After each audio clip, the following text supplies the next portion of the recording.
Hello and welcome to everyone. I see lots of people flooding in, so I'm just going to give everyone like 10 more seconds as we let everyone in from the waiting room.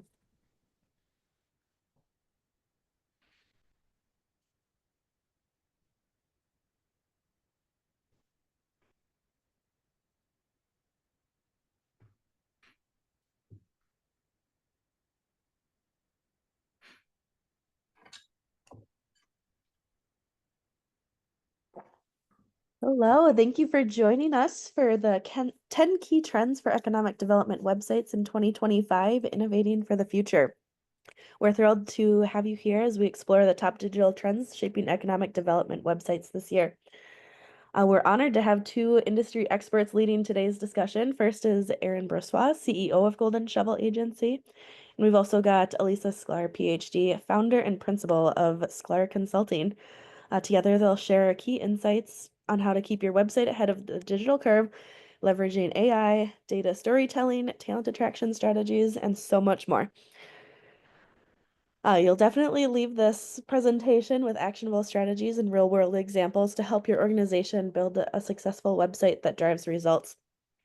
Just a few housekeeping notes before we get started. The webinar is being recorded, and we'll be sending that recording and slides to everyone that has registered afterwards.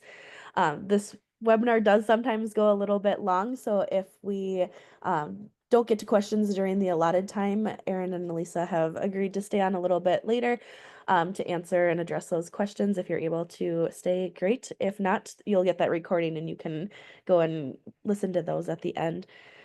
Please submit any questions that you do have into that Q&A section at any time, and we'll get to as many as we can at the end. Thank you again, everyone, for being here, and I'll hand it over to Erin and Elisa. Thank you. Sounds good. Let me get this pulled back up, Lisa. Just lost the entire presentation. Oh, no problem. We could do this even without the slides in front of us. We've done this. This is our 11th year, I think, doing this key trends webinar. We know that this is always a real popular one, so really excited to be back doing this together. And we're excited to show you how we've mixed things up a little bit this year, haven't we? Yes, we have. All right, let me optimize this thing for sound and share. Okay, can you see that? I see that you have started screen sharing. I do not see the screen itself. We're going to try one more time. Yep. Okay, and we are. I should just say, as you get the slides up, that I'm excited looking at the names of people, that we really have people from all over. And we're really excited to have you here with us today as we dive into these key trends. There we go. We can see it now, so that looks good. Okay, let me see if I can make it back to full screen. And I'll say, as you get that, what we usually do with this is we count backwards. So we were really thinking about this. It is not always necessarily a ranking, but in fact, we really do feel that when we get to number one, that probably really deserves that number one spot. So we're going to be counting backwards here for you. All right, sounds good. We're ready to roll. Amazing. Why don't you kick us off? Okay, so why are these trends key? We were thinking about, as we thought about kind of mixing up our usual key trends here, how we can take a look at it, take a step back and think about websites as a whole and why they're so effective, particularly in economic development. Here we go. Let's see if I can. You know what, Aaron? I'm going to let you move us forward. There we go. Okay. All right, I'm on it. Okay, so we know that certainly we want to pick things when we were looking at them, things that give you a competitive advantage by having them on your website. Next, we really wanted to account for the fact that web visitors are very sophisticated these days. And if you've got a website that doesn't load quickly, that doesn't load properly, that's out of date, that doesn't offer them a level of interactivity or a reason to return, you're probably going to lose some of them. Next, we understand, particularly in economic development, how important it is to give your website visitors what they need, which is very often data. This is what helps them make decisions, whether they're expanding, relocating, whether you're talking about workforce, reskilling, retention, whether you're looking to develop partnerships or collaboration with other organizations. Data is key. Mhm.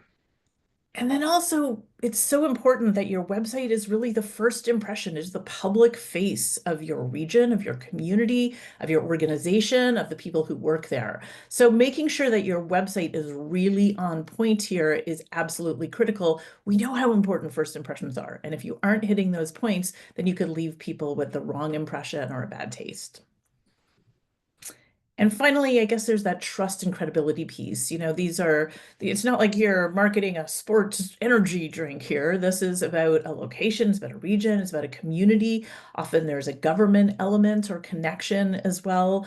When we're talking about business and multi-million dollar investment or people trying to attract workforce, having all your materials in place, making sure they're correct, that they're up to date, and they're easy to access is really important because this is how decisions are made. Yep. Adaptability. So we talked about being up to date, of course. So that element of adaptability is super important because this is how people are going to make the decisions that they've got, and we need to make sure that you are easily able to quickly update your website as needed. Yep. Engagement, critical. So we know the interactivity, recognizing that people want to be able to share things. So making it easy to share links, share articles, share, any video content or images or maps that you might have, important as well. And then finally, the last piece we have here is the global reach. You are going to be talking to potential investors and workers from everywhere. So looking at all kinds of different things from translation options, making things accessible, avoiding, a ton of jargon. That is really important. And some of the other things that we're going to look at account for the fact that people may be trying to reach you outside of office hours. All right. Well, let's start with number 10, value propositions. So value propositions is really about the why. And a lot of the work that I've been doing since I launched my own digital marketing strategy consulting practice is to go back to the economic development organizations that I've been working with for years and help them understand what their why is. You cannot be all things to all people. We like to think that we can. And of course, we like the idea that investors might come from anywhere. But you really do need to have a very sophisticated understanding of what your why actually is. And that's where value proposition comes into place. So the next part is understanding, what does that mean? What is a value proposition? So your value proposition is really a concise and engaging explanation of what is strategic, functional, and emotional in terms of benefits for your region to investors and businesses. And that value proposition is really important because it's not just who you are and what you do differently, that's your positioning, but it's really the heart of what you offer. And it's where you can get a lot of the great content that you're going to be coming up with, how you solve the problem your website visitor has, and why they should choose you over the competition. So that is really critical because as you go on to put together your website, think about what your website should look like and what elements you should have on it, what your copy should look like, what pictures, what content you have in there. It's really understanding that in a very kind of granular way. So if we look at the next slide, you can see that when we talk about a value proposition, it's really understanding what the data has to say. So often that means going back and doing that research, that strategic plan that you probably or should have done for your organization is important. And you want to be able to draw from the data in there. And when I work with clients, I try to help them understand what is the data telling in terms of what you currently have to offer that differentiates and finding those strong hooks. So that usually what we try to do when I do this exercise with clients is to define what the three most important values are that are the basis of your brand. There may be more than three, that's fine. But let's just start with three because it's hard to argue all of the things all the time. The one that really jump out at you.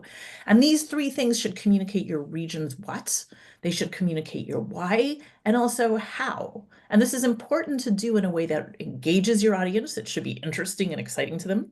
It needs to be something you can explain clearly. It should resonate with them so that they want to stay and keep reading or watching more. It describes how you address any pain points they might have. and it's memorable. You want to make sure that when they walk away from your website, they still understand it. Mm.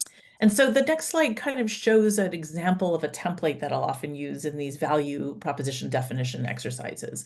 And when you get the slides, which I'll share with you afterwards, you can go over and see how Reach Central Coast does this in California. So these are 3 brand values. You could just look at their website and right away you know what those are, that they're super connected, and that is something that you can define in different ways. So they're connected because they're central in terms of their location in the state, that there is stress-free transportation infrastructure available that keeps them connected and their businesses connected. And it is also spacious with room to breathe, this kind of California quality of life elements as well. The talented piece is important in terms of the education of their workforce, but it also means they've got proximity to universities. Thirdly, the last value that we look at, that jumps out at you right from their homepage, is that they're competitive in global markets, but they also are competitive in a couple of other ways as well. And so that's really important. This is embracing the brand values, understanding your value proposition, putting them front and center on your website and throughout your marketing. Yeah, thanks for all of that. And I like to think that finding your value proposition, like you mentioned in the beginning, you can't be all things to all people. And for sure, choosing the things you are going to be is one of the hardest decisions that economic developers have, because that's ultimately where your dollars go. And towards that marketing, and it feels like you should be all things to all people, but making those decisions are the key part of the job. And part of all of this is your brand, and that becomes the value proposition. And the way we think about it at Golden Shovel is it's that brand is a feeling. It's how people feel about you, and the value of the brand is the value of the positive feelings that they have, or negative. Therefore, it's like you can control your brand, positive or negative, either way you have one, and it's how they feel about you. And I just wanted to note, even though we are absolutely talking about websites, every single point of contact, starting with the website, which is oftentimes the first impression for an organization or a prospect that's looking to move to your region. But really, every single point of contact affects that brand and affects how people feel about you. Even something as simple as how you answer the phone or how quickly you get back to somebody. If somebody sees you out in the public speaking, there's good press and there's bad press. All of this affects the brand. But the website is the first impression, and as we know, first impressions are very outweighed when people have them. Let's put a couple examples of some websites with some strong first impressions. Yeah, this is one that I wanted to add. Is sort of Invest in Canada, super interesting, just because it's got like the who and why up front. And you often have that, people often have a section on their website is, why ourregion.com or whatever. And I just thought, I love that the map was there. Not everybody necessarily knows where your communities. Do not assume that they will know, even if you think that it's a well-known place, to help people identify that. And then cutting right to, in this case, which is the central element of a trade organization like Invest in Canada, which is about FDI. So I thought that was a good example. And then I think we have I put a couple in myself. One, Broken Arrow, Oklahoma. I have a couple examples of these guys in here. This is just a phenomenal community as far as putting their brand out first and forward. Named the most livable small city in America. And if you get a chance to check out Advanced CT, this is the state of Connecticut's website.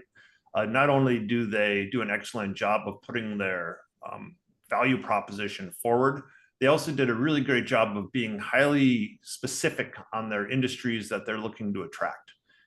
It's versus being, hey, we're a great place for everybody. It's like, we're a really great place for these types of businesses. And then they've got the data and the stories to back it up. This kind of ties in with the example that Elisa gave of the Macon and McMinn. They're the center of everything. And it's all about being the center of distribution and the center of innovation. They have a central location to a lot of metro areas, and they just put all of that up straight forward to make sure that what they're looking for is logistics and groups that are going to work within those types of regions. I love that. Those are really good examples. And when you go to the homepage of many EDO websites, this is kind of the thing you should be looking at first and foremost, is can you see evidence of that value prop right there? So the next trend that we really wanted to look at, and this is one that we've had for a few years now, is really understanding storytelling, because this is how people understand things. And marketing ultimately is telling a story. And of course, your website is going to be the central piece in doing that. And the truth is that our brains are hardwired through evolution to understand things in a narrative format. And we know that when people tell stories, we're more likely to be interested in it, to be engaged by it. We're more likely to understand it. It's more likely to resonate with us because it'll stay with us for some time. And it's something that we're much more likely to remember than if we were just presented with disparate facts separately. So storytelling is really critical. And there's different things that storytelling will do for you. We know that it makes an emotional connection. And you might think about economic development. It's not emotional. What's emotional about industries or subsectors, but in fact it is. And the emotional part is usually the people that are part of it, that start the businesses, that run the businesses, that work for the businesses, that are stakeholders in the community. And this is your opportunity to humanize in some different ways, really emphasizing connectedness of community is such a core part of our humanity. So that is something that people really respond to, and how people have built, fulfilling lives and careers there. The second element is differentiation, because, all communities are going to try and make themselves seem like the right place for any investment. So this is where you show off your value proposition and you kind of differentiate by showing what is unique to your area, your brand values, whether it's infrastructure, incentives, something that's collaborative, public-private partnerships, quality of life. You really want to be authentic to build trust. So this is important. And this is where, you might use humor, you might show things that are a little different or surprising, and you're building credibility and relatability when you have real stories about real people and doing that. Another great way to do that sometimes is user-generated content from workers or entrepreneurs or the people who live in your community. You also want to use your website and storytelling to persuade people to action, to drive decision making. You want them to make that appointment with you, to schedule the meeting, to come and view some of the things that your community has to offer, speak to businesses there. And we know that in this case, I've got this figure here that stories are remembered 22 times more than just facts alone. So this is a really important way to do that, to make connections with people. And that's where, again, that evoking emotions is a really interesting way to do that. So sharing the values through narrative is important. You want to pick the stories that are going to align with the investors. You know your target audiences, you have a sense of what they're looking for, and you really want to look for narratives that emphasize the things in your brand value. Now that might be innovation, it might be resilience, sustainability, diversity, whatever that actually is. This is your opportunity to make sure that you're getting that good fit with whoever's looking at your website. Right. And for us, we do so much marketing and outreach for our clients, and it's all stories. I mean, you hit it on the not on the dot. It's like, for us, we're trying to write a story where it's aspirational and relatable, so the person can sense that, hey, if I move to this community and I do something like that person's just said they were doing, like, that seems like something I could actually do, and that would be an upgrade. Or if, wow, I'm in this industry, and if I move to this community, it looks like there's other companies that are in my industry that are succeeding and thriving. I could also take advantage of those, and it'd be a natural leg up.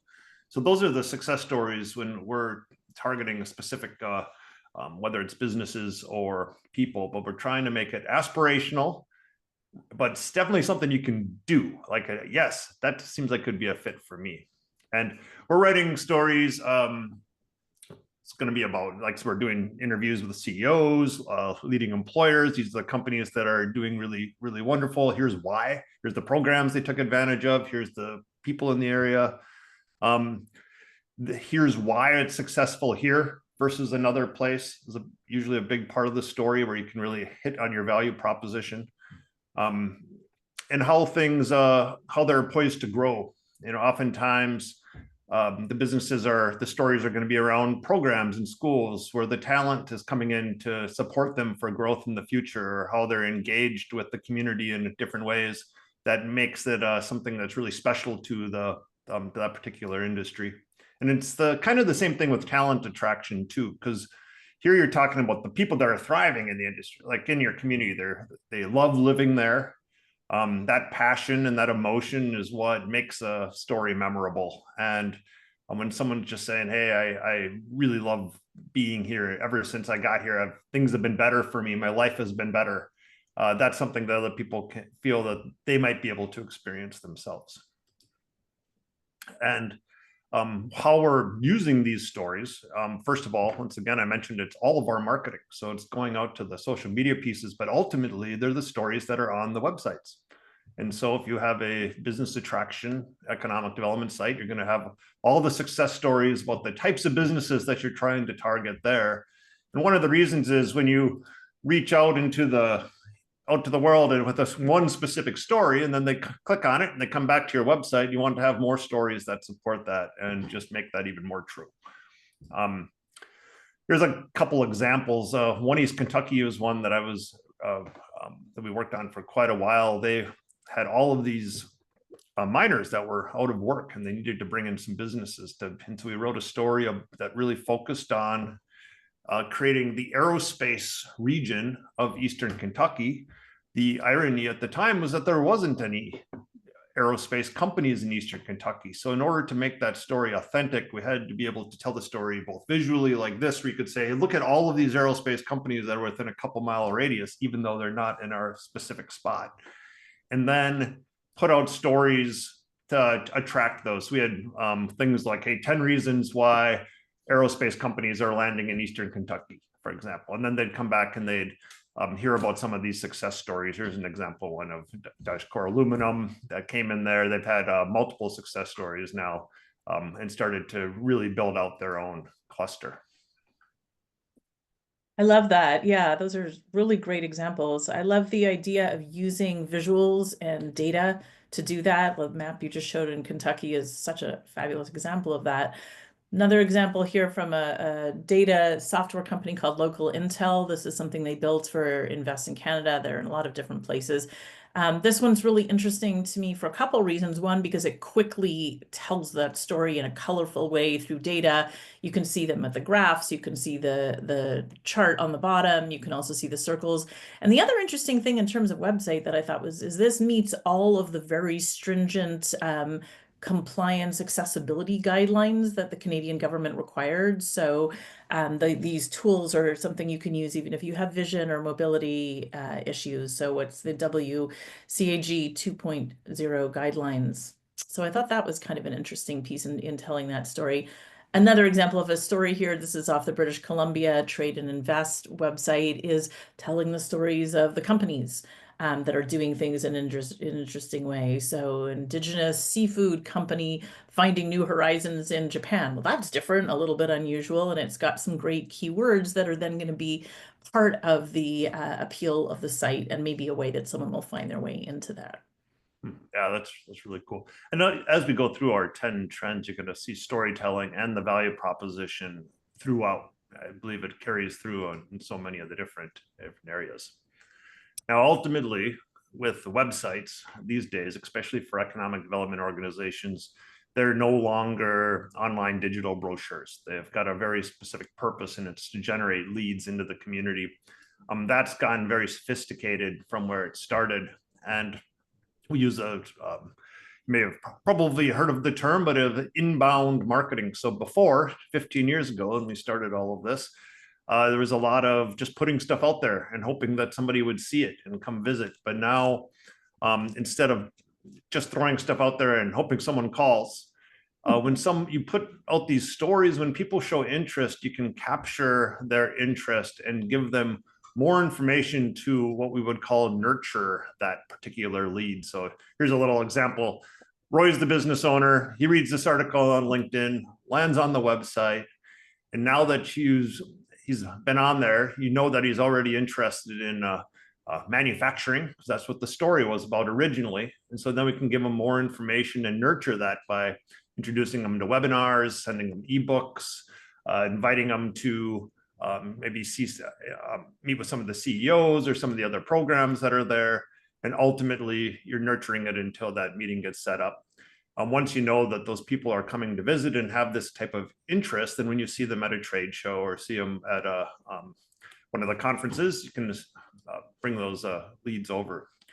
And there's a perfect example of this is from HubSpot, who we've used quite a bit for inbound marketing.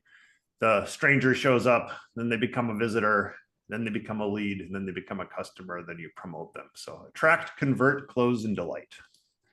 And So this hits all the different areas of the marketing. The website's still at the center of this because that's where it's got all of the information that they need. But we're putting these stories out on social media. We still do a lot of newsletters. That's still been very effective. Podcasts have become more popular than ever. We'll talk a little bit more about those in a little bit. Webinars, as like this one, white papers and articles, and digital ads. And we'll be hitting on some of these more, another theme that's one of the top 10 trends. actually, if we just want to go back to that slide for a second, Aaron, I think this is really kind of the essence of what I'm trying to impress on clients right now, is really to see all of your marketing as part of an ecosystem. Your website is a central core part of that, and the thing that we really need to be starting with. It's based on your value proposition, so you have good knowledge about your organization, your community, your brand values, and how you differentiate yourself. And then we want to make sure that we put together an ecosystem that is very well integrated. So what I try to do with clients is help them understand how that should be connected to their CRM, how they might want to use an inbound marketing platform like HubSpot, which I've helped a number of clients set up, so that that is the single point of truth for all of the touches and all the works that they're going, that you can get the metrics, which we're going to talk about a little bit later. And sometimes clients will be, maybe not a massive organization, and they're going to say, well, we don't have time to do all of these things. But really, strategy implies that we are doing this efficiently and effectively for your organization, whatever your organization is. So scaling it to your capacity and your capability. And we want to make sure you don't have to be on all the social media networks. You really, really do not have to be on all the. But if investment attraction is going to be really important to you, as it is to most of our ADO clients, then LinkedIn maybe is the one that you really want to focus most of your attention on. If you're thinking about workforce attraction or supporting and retaining small to medium-sized businesses, then maybe we want to add Facebook into the mix. But there's different ways to really be strategic and think about your time as a resource. We want to make sure that we are automating and facilitating your time, and that we're really helping you focus on the things that are most important. And sometimes when people think about lead generation, as you say, they still have this kind of old-fashioned idea that they're going to just put stuff out there and then, people will call. But the inbound is about drawing them back to that website, that core thing that you've spent a lot of time building, and making sure that it is fine-tuned to your needs.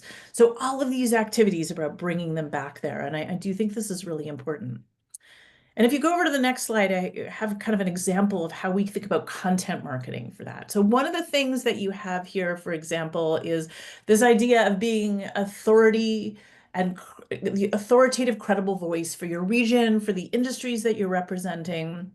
So I have an example here from another webinar that I did recently that is an example of content marketing, where we were talking about, in this case, priorities, that this is a way in which, by doing the webinar, such as we're doing here, we're able to capture that through a video that we can then leverage in a number of different ways on the website and off in marketing strategies that are going to bring people back to it.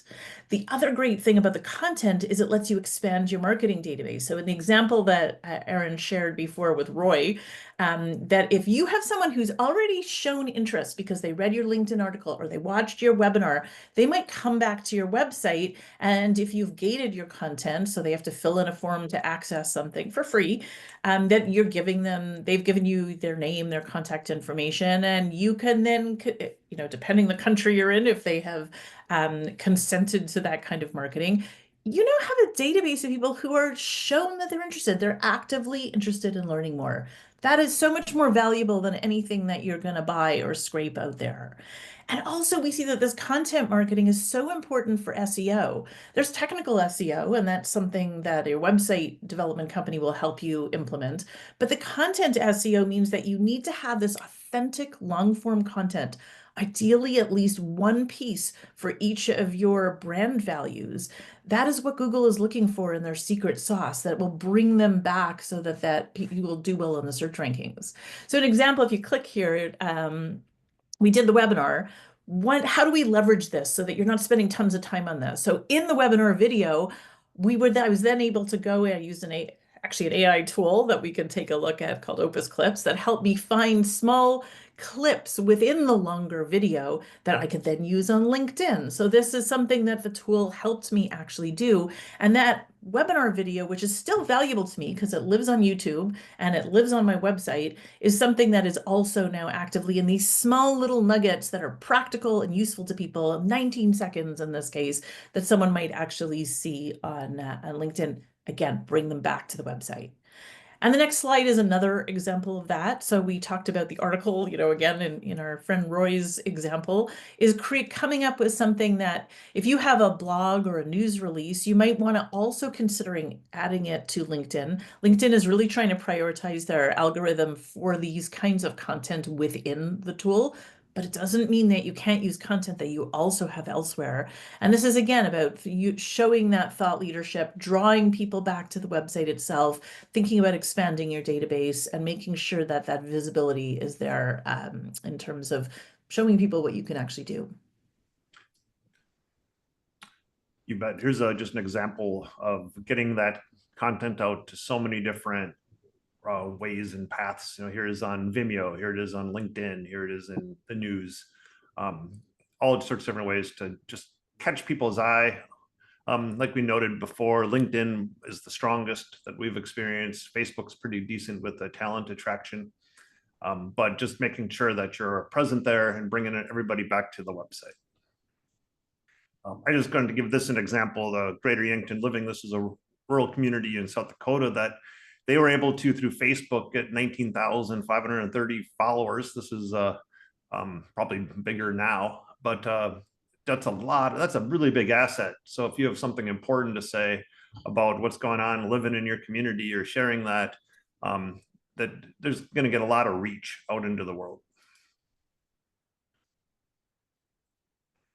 So we did talk about the importance of tracking. That's so critical. If you are an economic development professional that is not in charge of marketing for your team, you really should still be taking an active interest in these things. Your Google Analytics are not just for the marketing team. Ask if they can give you access or ask if they can give you regular overviews, especially you want to look at acquisition. So who's coming to your website and where they're coming from, how long do they spend there, what are the typical entry pages, exit pages, what is your bounce rate, which means how long are they actually spending on your site before they leave. And also you want to think about what are the lead sources. So how do we get people to your website? That's really the opportunity. If you want to boost traffic, that's where you need to look. Now, your website developer may have provided you with internal analytics. That's something to look for as well. If you're using HubSpot or another inbound marketing platform that will help you integrate with the website, so all of this comes together and you can set up a dashboard with key metrics. So how is your email marketing doing? How many people clicked through on that email campaign and went to the website page you wanted them to see? Did you set up landing pages for an event or a webinar or a white paper download? How many people came? How many people clicked? Performance of digital ads and more. And then I know that you also have the ability of reverse IP lookup tools. I know Golden Shovel is something you guys built in. Using something like Lead Forensics or Lead Feeder, that lets you not just see the numbers and the aggregate group information, but also the commercial you are, to understand the where people are actually coming from. So what companies are actually landing, their IP address. So you'll be able to see if it was, Hertz in your county or your state, or maybe it was Hertz headquarters somewhere else, for example. That's actionable information. And, Erin and I, we were talking about that kind of ecosystem and how you want to think about content creation, about CRM, and the inbound platforms, the social media marketing, pay-per-clicks, SEO, video marketing. The goal really is to kind of put something together that is very well integrated, that adjusts to what your team, or maybe you're just the only person there, what your workflow actually looks like. It is very possible to optimize. That's what you're going to want to be looking for so that you are able to meet the objectives that you're looking for and to do it with the minimal amount of friction. Yep, absolutely. And this is a perfect tie-in to a newer trend that think has been very, very successful, and that is being straight about education. Yeah, and one of the things we were talking about when we were setting this up is, why is education marketing? Well, personally, my background, I have a doctorate. My background was in university education. I was a professor for a number of years, and I found myself doing some consulting online and was approached by my former employer, it was GIS Planning, which later was acquired by the Financial Times. And they asked if I would come and do their marketing. And I said, I don't do marketing. And they said to me, well, what we really like is how you take complex things and you make them accessible, interesting, and memorable. And that really resonated with me, because I think in economic development, we often work with these complex, multifaceted concepts. So the goal in marketing is to take these things, make them really interesting, help people understand them, visualize them so that they can instantly engage and comprehend, the importance behind them, use case studies to tell those stories and ensure that they can remember it. And so one of the clients that I worked with this past year was Bermuda, their investment promotion agency. And this is a page from their a PDF that they had on captive insurance. Insurance is really a big deal in Bermuda. And so this kind of one page from this brochure very simply sets up something that is actually quite a complex topic when you're talking about captives. So thinking about education and marketing together may seem a little surprising, but I think it really makes sense. Yep. There's a book that I might be interested in. It's one of the top selling business books, but it's called They Ask You Answer. It was a big part of what Golden Shovel did.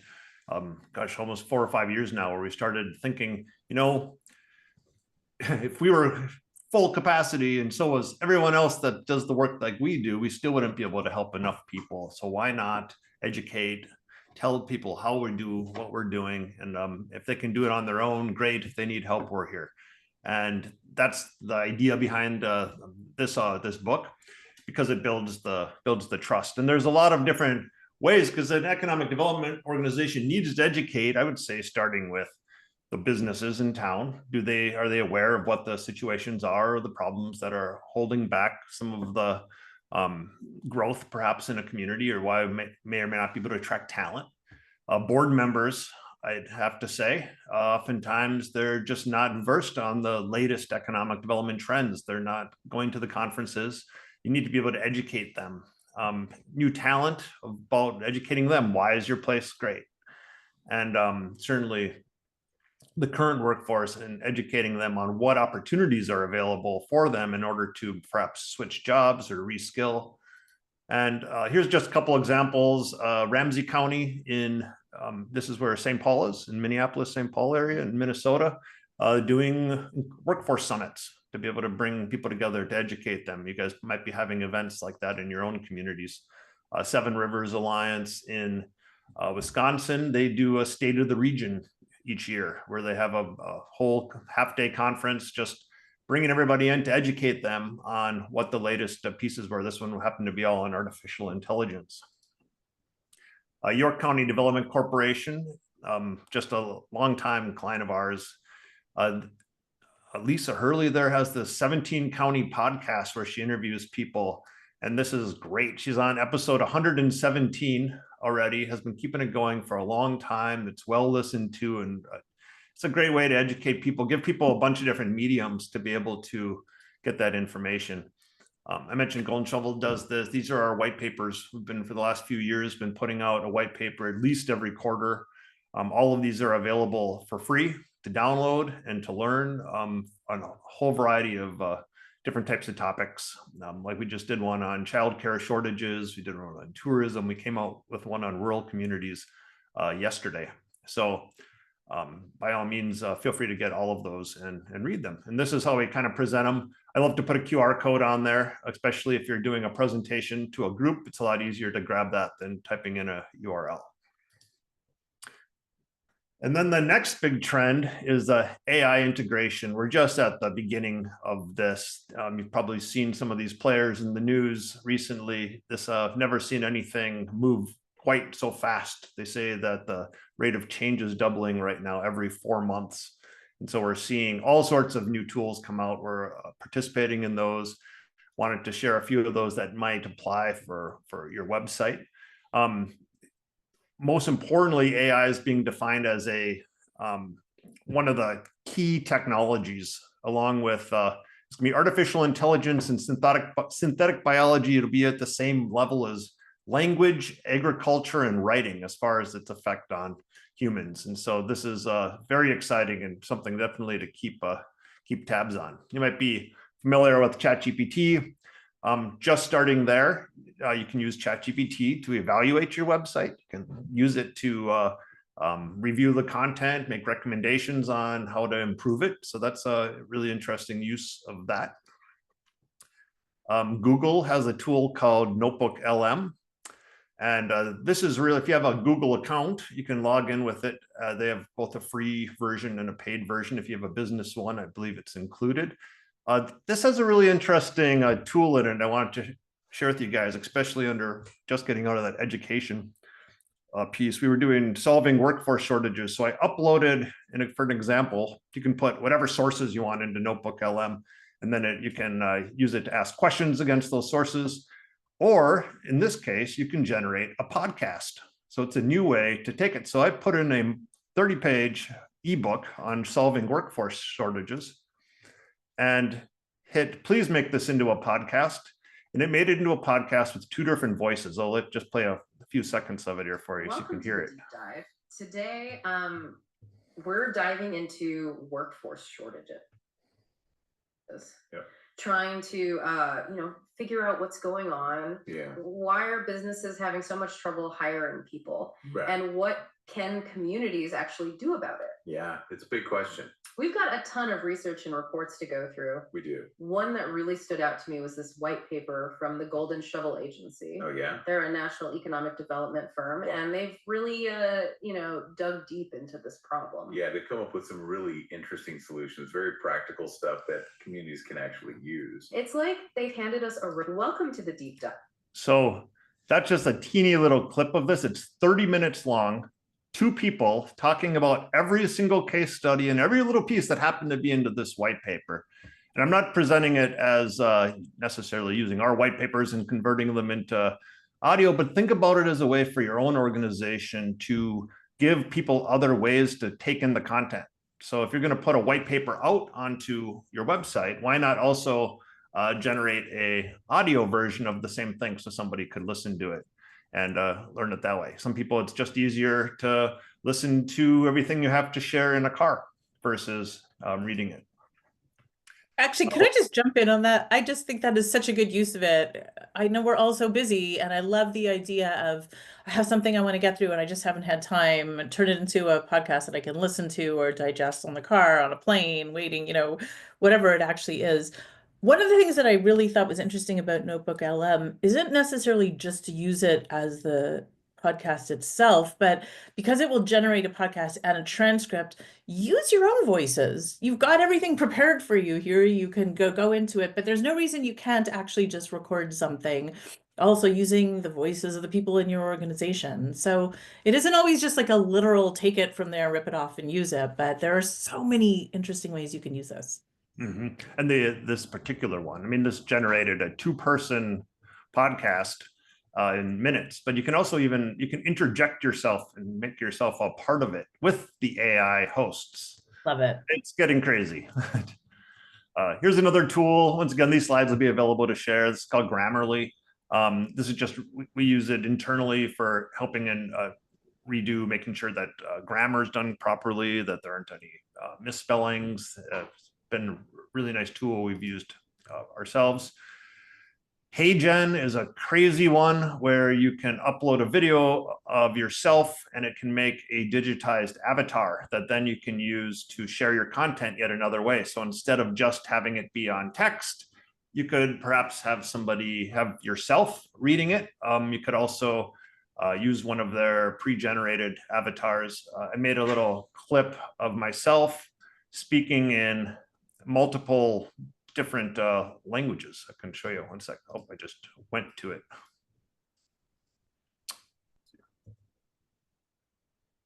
Okay, I'll see if, watch this. talk about AI, I'd be remiss if I didn't include an AI version of myself. Frankly, I think I am better at speaking than the other guy since I don't have any vocal utterances and don't make mistakes. On that note, through HeyGen, I can speak in multiple languages, whereas the real Aaron can barely manage with a little German. For example, let us start in English. Thank you all for coming here to learn more about AI. I hope you find it interesting. In German, I would say, vielen Dank, dass Sie alle hierher gekommen sind, um mehr über KI zu erfahren. Ich hoffe, Sie finden es interessant. Let's try Spanish. Gracias a todos por venir aquí para aprender más sobre IA. Espero que les resulte interesante. Or perhaps Korean. AI에 대해 더 알아보기 위해 여기 와주신 모든 분들께 감사드립니다. So you get an idea that you can actually present yourself reading in different languages, even if you don't know the language. If you have a bilingual communities and you want to be able to get messages sent across, you can translate them in HeyGen and then have yourself read them fluently. I'm going to keep moving because we're running short on time. So talk about AI.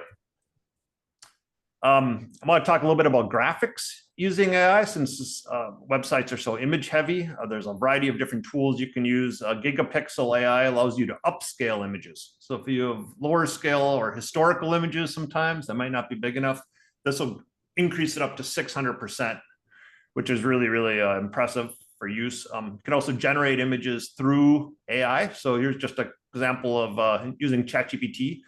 Create a dramatic photo of a businesswoman surveying a construction site. She has on a professional white blazer and a construction helmet. If you don't quite like the one you see, you can ask it to do alternates or even have different styles, like make this image in watercolor and the woman's wearing a VR headset. And here she is in a style of an animated feature film.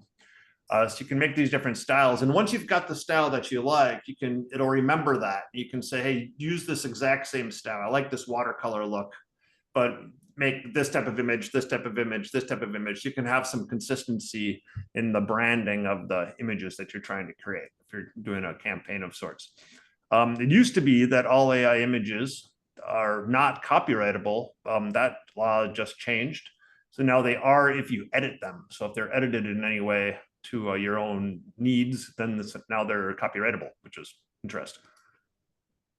Also, if you're Photoshop users inside working on websites and you don't have the right shape photo or size photo, there's AI that can generate that too. Here's a picture of myself from Select USA, and I can use Photoshop to fill in the rest of the remaining image, and it'll give you actually 3 different options each time you do it, and then you can pick one to maybe use on a site. Yeah, so interesting questions about AI. And obviously, there's things that we need to think about as public-private partnerships or organizations representing your region. You, of course, need to really think about security and data compliance. So we've learned a lot about DeepSeek and, you know, some of the very big concerns that people have there. That's not the only one. You need to think about what files, information, and data you're using with any external AI tool, and you need to know what your organization's or specific guidelines and policies are before you use them. The other caution I would give you with AI is just to think about using it not to do your job, obviously, but to do your job better, the things that you want to do. So more, you know, faster, more efficient, more effectively, but really they need to be used thoughtfully and for the right reasons. So if you're using it to come up to do research or whatever, or to generate a text that you might use in a podcast, I think it's really important then to think about putting yourself in there. When you use AI, you really want to think about your AI persona. Define what it is, you know, explain who you are, what your position is, what organization you're working for, and thinking about what your objectives are in any output that you have there. So that avoids the kind of typical flat results, errors, or lack of authenticity that you might have if you haven't refined it. Next, you really want to define your audience. So who are you going to be speaking to? You want to make sure that we have language and terms and context that is meaningful to the folks who will be hearing it, seeing it, or reading it. And so defining your audience in the prompt is also really important. Next, I think it's really important to be upfront about using AI. So one of the examples you gave us there, where you could translate anything that you're speaking in a video to different languages, was used by a mayor to translate a message to multiple different languages for people in their community. And when this person went out, people would come up and start speaking to him in Punjabi or whatever, and he wasn't able to respond because obviously he didn't know how to speak those languages. So simply, that seems very inauthentic. Putting a little note on the video saying, this was translated using an AI language generator, totally upfront, and I think that would avoid some of the pitfalls. And last, and probably most important, verify, verify, verify. So whatever results you get, look at it very closely. It can make mistakes. I've seen AIs pull up like makeup citations that don't actually exist. And then I would go back and edit to make sure it sounds like you, it sounds like your organization, it sounds like your voice. So you want to make sure that you avoid those errors and any inherent biases, and ultimately the final output should have been human qualified. I think that's really critical.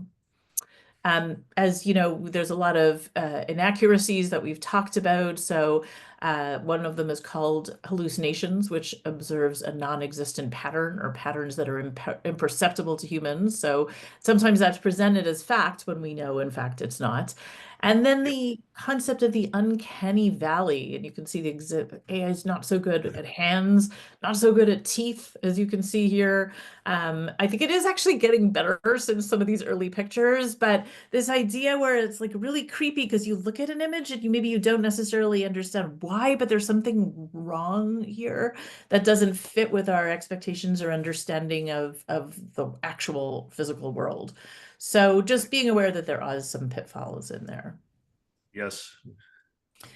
And I just thought this was a really interesting thing to think about, that when our technical skills are eclipsed, our humanity will matter more than ever. So as we strive for authenticity and legitimacy and credibility in our organization's public face and marketing, we really want to make sure that we maintain it by having that human element still there, still vetting final products, still being the one who determines how things should be structured and presented. I really love this quote. That's great. And that's really the goal of with Golden Shovel. We've been exploring all sorts of AI for all the right reasons, trying to make the lives easier of economic developers and ourselves.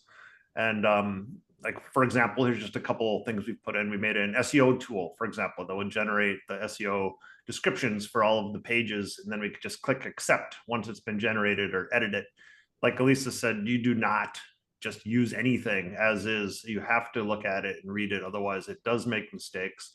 And so we've set up that way so that we can do a lot more in a lot less time to make the sites more effective.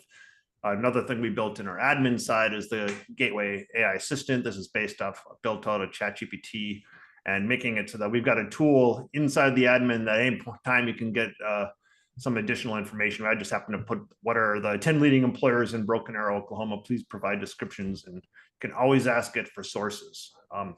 In fact, always ask it for sources, because then it'll give you the sources. You can go click on them and double check. Sometimes some of the early training data is just out of date and the sites will no longer be working.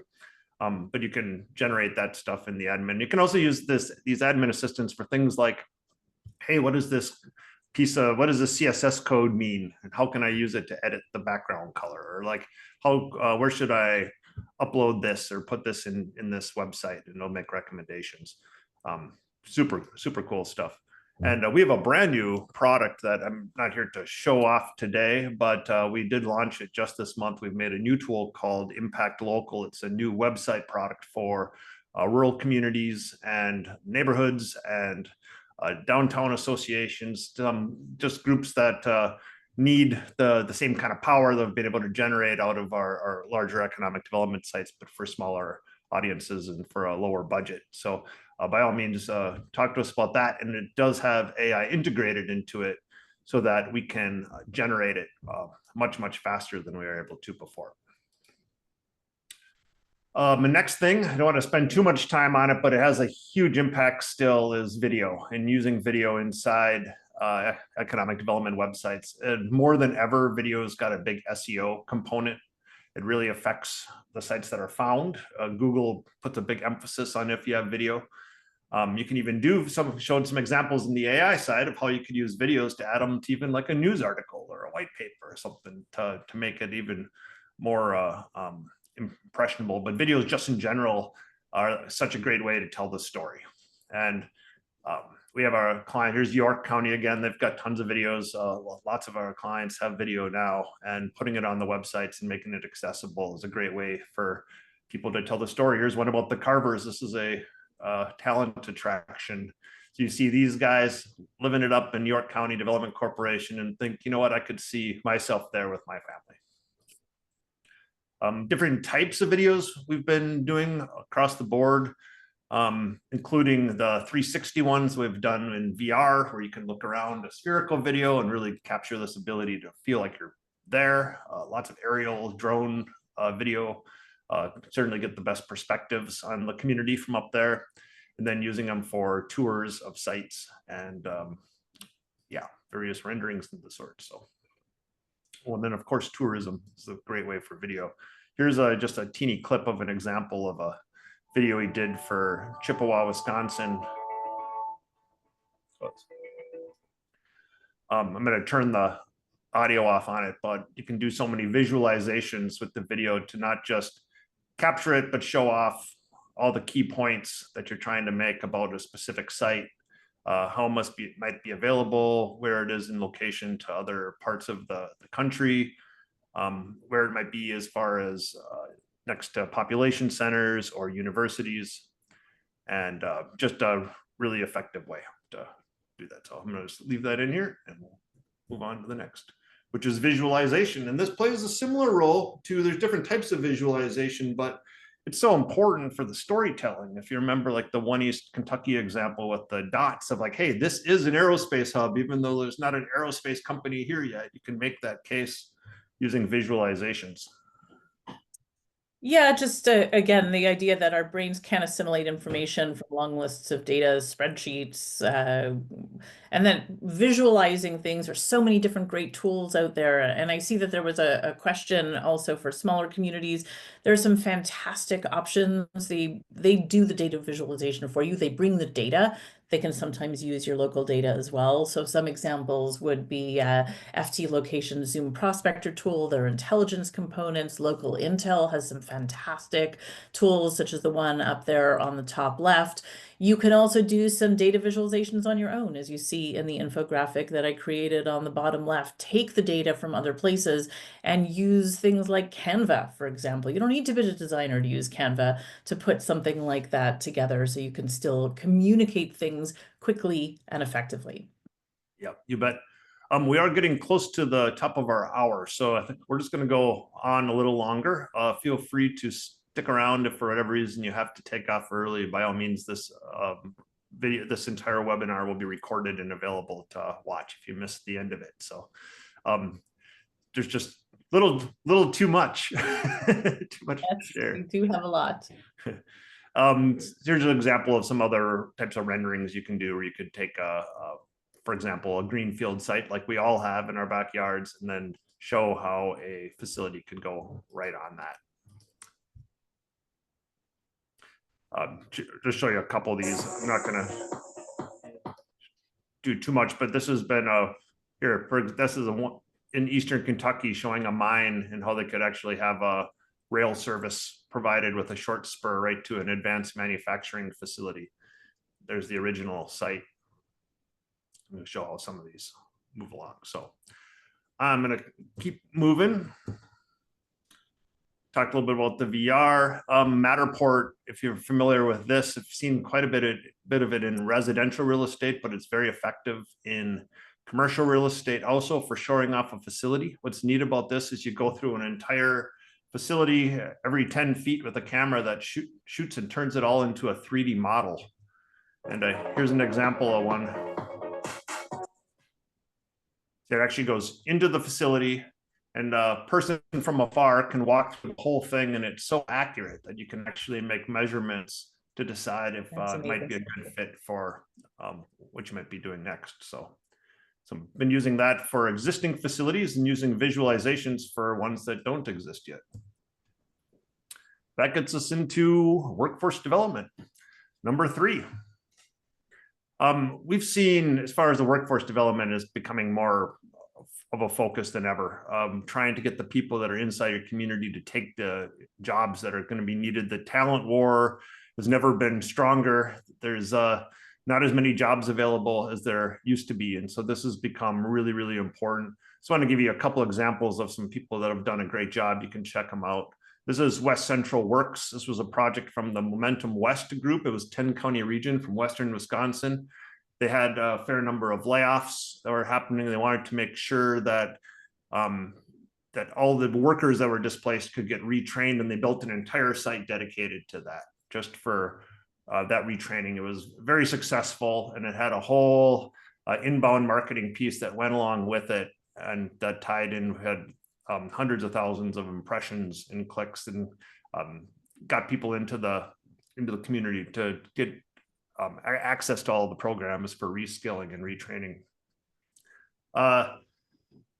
Clark County Jobs, this is from Greater Springfield, Ohio area. And Clark County, what they did with theirs, this is a fantastic site. By all means, please check it out. They did a whole series of videos that were just people doing the jobs that they had available that were inside their community. And talk about storytelling.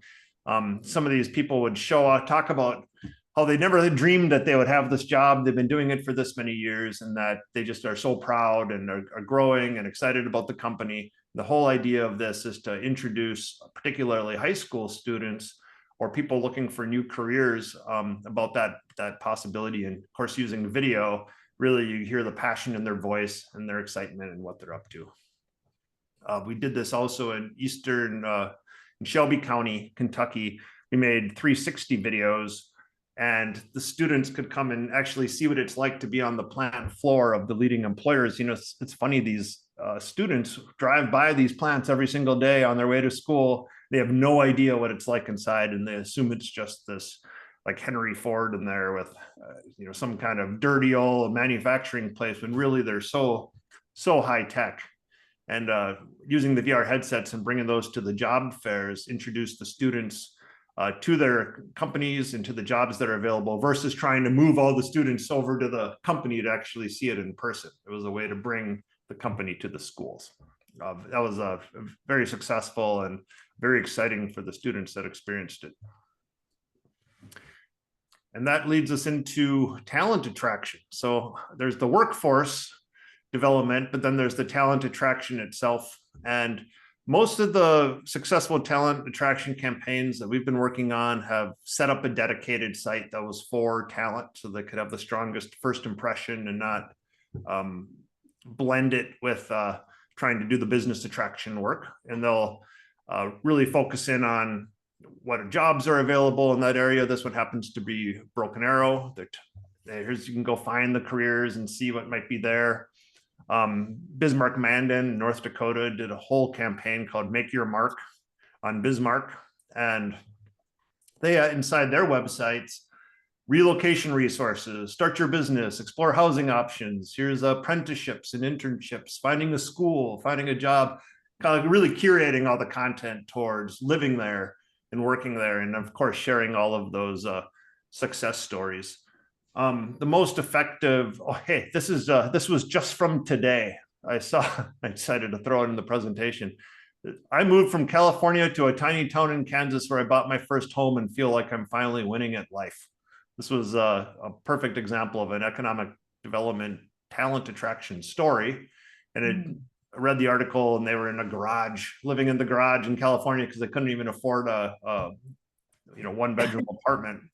And then finally getting to Kansas and being like, wow, we have a house, we're getting somewhere, we have some land, this is exciting. And sharing that story. Now that's a story that could be marketed to other people that might be in the same situation as they are, perhaps in the Bay Area of California. Definitely. Yeah, sharing some videos. This is in Yankton. Here's an entrepreneur, and he talks about why he loves having his business there, the programs he took advantage of, the supportive environment. Once again, video, photos, the whole story written out right there. And one thing I like that Yankton does that's super creative, they have every March, they highlight one person every single day that's is the 31 under 31, it's 31 days. And they have somebody that's under 31 that's living in the area and talks about their family, interviews them, hears about their job. And then each one of these becomes content for that person to be able to share out to their friends and family. And it really has been successful. That's why you saw such a large following of their Facebook pages earlier on. And then on the 31st day, they do one person that's been there for over 31 years, talking about why they've been there their whole time. It's really, I think, a cool way to get the word out through the people that you're already thriving in the community. We had a similar campaign for Love Montgomery County, Kansas. This was great. But this is where it really gets down to the rubber meets the road, is that if you really want to attract talent, you can tell them all day long that it's great to live there, but everyone's doing the same thing. What you need to do is give them an incentive. And so if you have a community that really wants to attract talent, it's really important to get resources to offer to people to move. And we're seeing all sorts of things. Like, look at this pay off student loans, free money, for crying out loud, down there.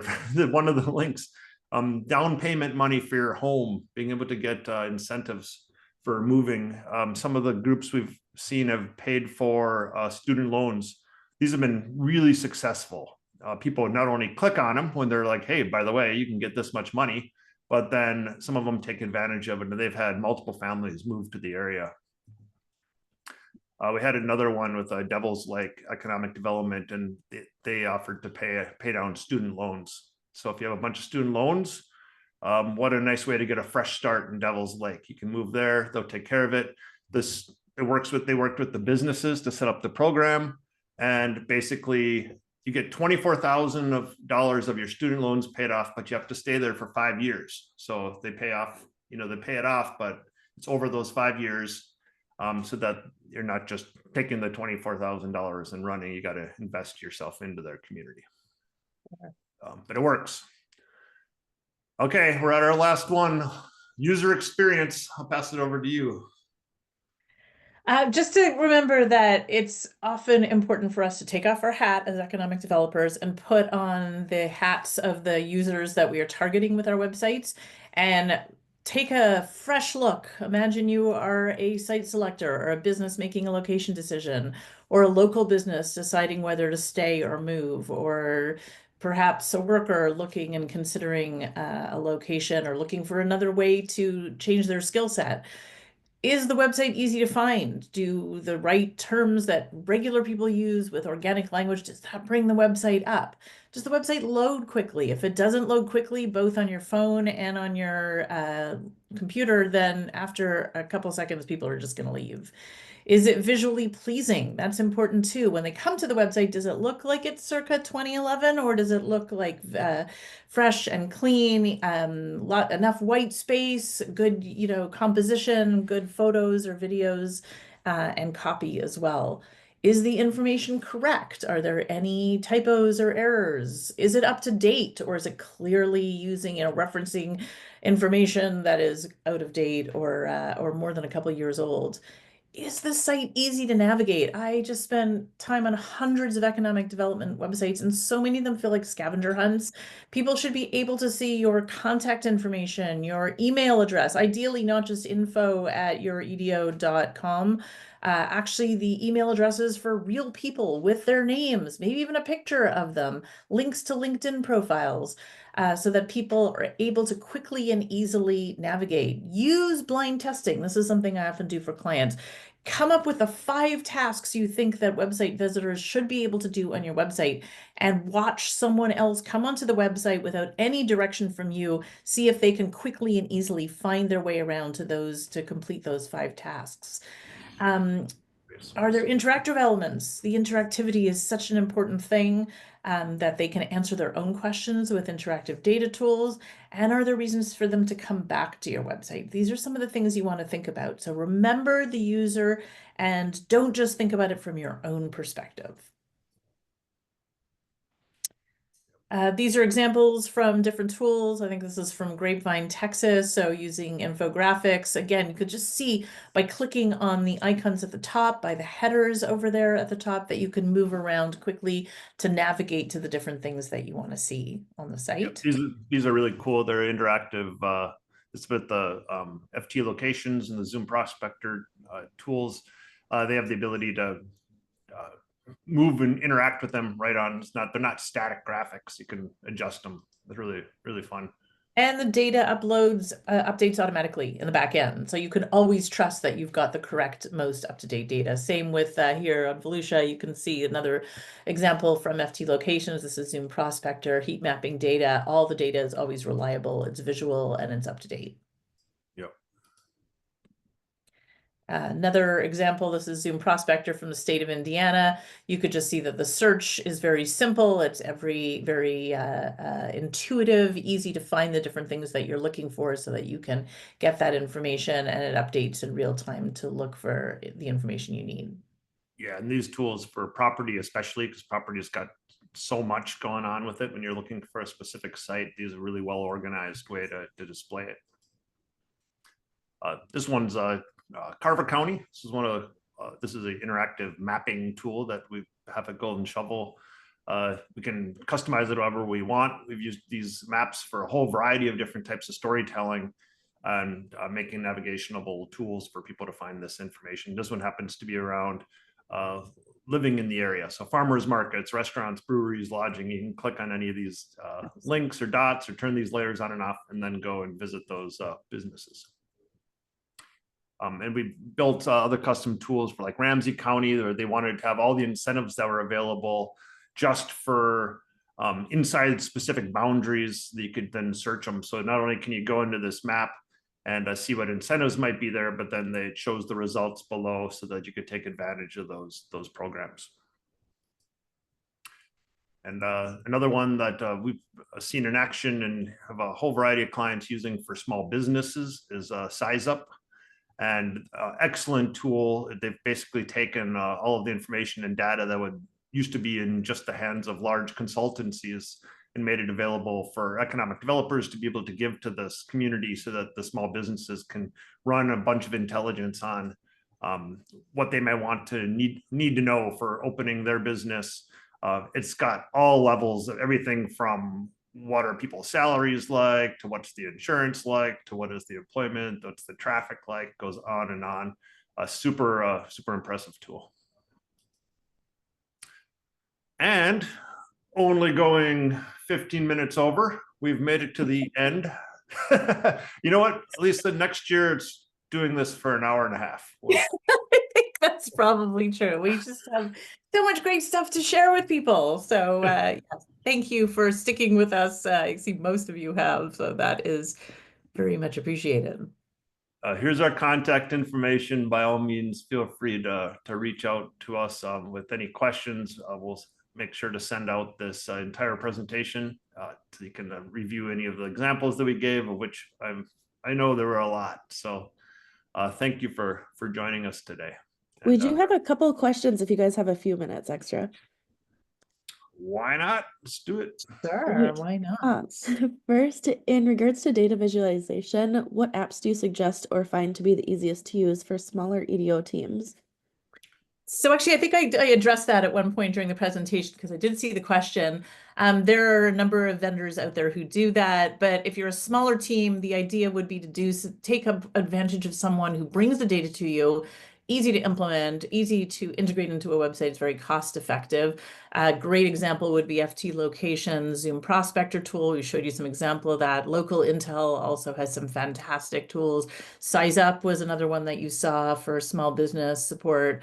Again, this takes literally, they're affordable. They don't scale usually for population, very easy to integrate. Thank you. Sounds like a good answer to me. I agree. Where do you recommend finding the individuals for these promotional videos? Do you go to the business first? Oh, well, depending on what your goal is, of course, that would depend on where you would start. If you're looking to attracting businesses, then certainly you start there. If you're working with a business that's trying to attract talent, then you still would also go to the business first, because you'd want to have your stories be of the people thriving at the company that you're then going to use to share their trades with the community. We can go to universities to find talent to do that type of thing. But usually we'll start with the businesses. We've worked with the workforce development boards on quite a few occasions. Sometimes you can even just working through the chambers that are, be able to find people that are willing to share their story. Worst case scenario, if you don't have anybody, then you can use one of the pre-generated humans from HeyGen and type in whatever you want and they'll say it. I also think like there's a lot of tolerance for people just handheld, get a decent tripod off, any online site. People have this tolerance for iPhone and smartphone shot video. You can go it feels really authentic.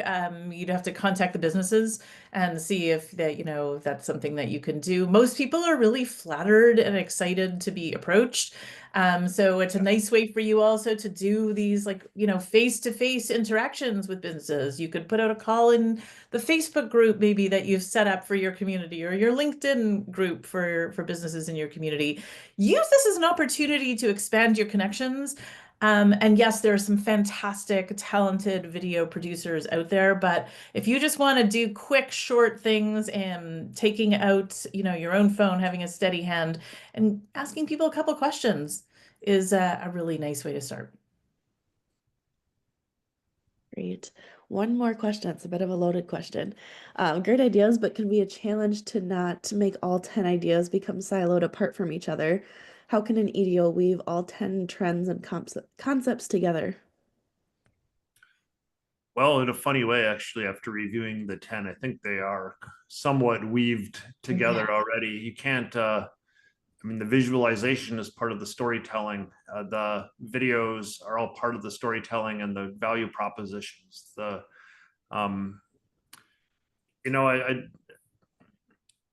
I feel like the various trends are they're not apples to apples comparisons, because it's not like there's one thing to have an interactive tool and there's another thing to go after talent attraction. So in a way, these are all just components of doing the same thing, ultimately telling that story. And yeah, I agree with you. Yeah. Yep. I agree also, because we led with value proposition. So if you're starting off by really understanding the nitty-gritty of the messaging that your community has to offer and that you need to get out there, then being able to integrate all these things together, picking and choosing the things that are most important, that complement, dovetail, reinforce those messages and your brand value, then actually ideally, if done well, all of this should come together. And it doesn't mean that every single community is going to have to check them off separately. You have to do it in a way that's meaningful and that resonates with the value proposition in your own strategic plan. But I do think that if you there's some talented vendors out there. An excellent website company like Golden Shovel is going to be able to help you to do those kinds of things as you're putting together your website and thinking about your marketing. Part of my job as a digital marketing strategist is almost like to be the general contractor of the marketing world and help make sure, oversee the big picture and help you figure out what are the things that you need to do and who are the fantastic service providers and vendors out there that can help you achieve that. Yep, I would support that too. You have to have the value proposition before you can tell the story. Otherwise, you don't know what type of stories to tell. You can't educate people unless you're educating them in alignment with those values, and all the other tools follow behind that. So, so maybe we had our whole list upside down. Maybe it should have been 1 to 10 instead of 10 to 1. But they are all absolutely related. Excellent. Thank you. So much fun doing this again, and I look forward to next year, which will make us an even dozen. All right. Thank you both for being here, and thanks for all the participants for joining. Thanks, everybody. Take care. Thank you.